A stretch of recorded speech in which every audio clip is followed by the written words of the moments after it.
You know, you don't see this a lot in sports. You don't see it, where clubs are willing to go out there and have those public meetings. I think I was convinced that it was an important part of the process. So we go first to the public, we get feedback. So I'm really proud of the process. I think we got a lot of opinions. We had a lot of questions. There's a lot of unanswered things. I mean, people are very interested in. I think they're starting to understand the mix of, how this would be financed potentially. But the highest level of interest seems to be the site. We have said that we've gone from 14 down to 4 or 5. I would tell you that number's getting smaller, and I'm hopeful that we're not too far away from being able to be more specific there. The reasons for we're not hiding anything. It's really about it's just good business. Not trying to start a land rush somewhere around town for the wrong reason. What's the next step On just in the process? I mean, you did you got everyone's kind of opinions. Is it now basically just in the ownership group's court to put the plan together, get with the politicians? Yeah, we're having meetings directly with the politicians, with political leaders, with civic leaders. We may still do another public meeting or two. That just kind of remains to be determined. We've got some interest in that, but having a lot of political leaders, civic leaders, different parts of the community, more one-on-one. But yeah, it's time for us to get down to some brass tacks and to start making those specific asks and begin negotiating.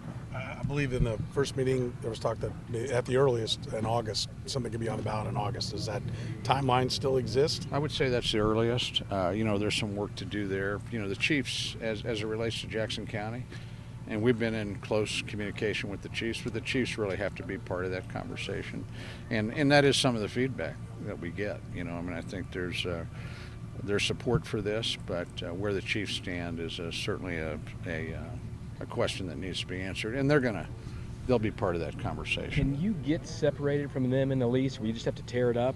Do you anticipate this being two separate leases?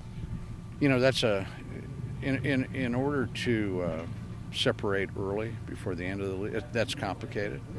I mean, if you look at the way both of us have veto power, we have a most favored nations clause. I think the way that lease was put together, it was really good, but it does require us to be together on that.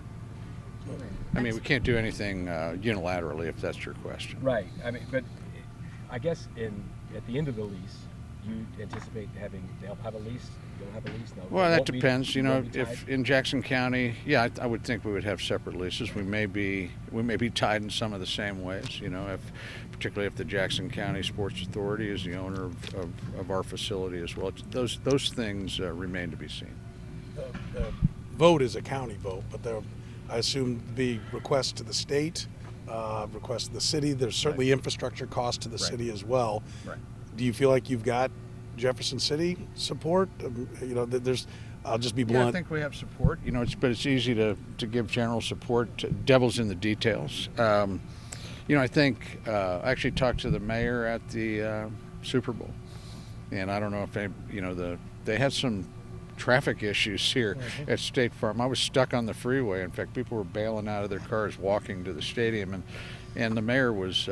We just talked about being surprised that they weren't really ready for it. And that's not a criticism of it's a Super Bowl, right? It's a challenging environment. But, if we're going to be downtown, we're getting this feedback about parking and congestion and all those things. Parking, I think, is an easier problem than people consider. There's a lot of parking spaces downtown.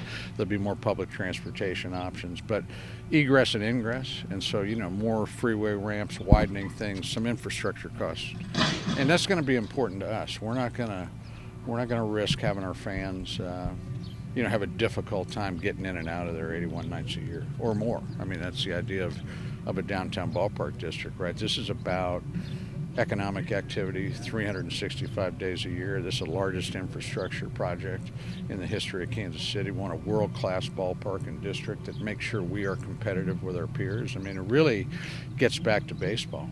When I'm talking to those players in there, I want to help them build a team around themselves where again, their careers are more fruitful, and we get to do and fulfill our commitment to the fans to do something special for them in Kansas City. Kind of like the guys across the parking lot. That's been fun.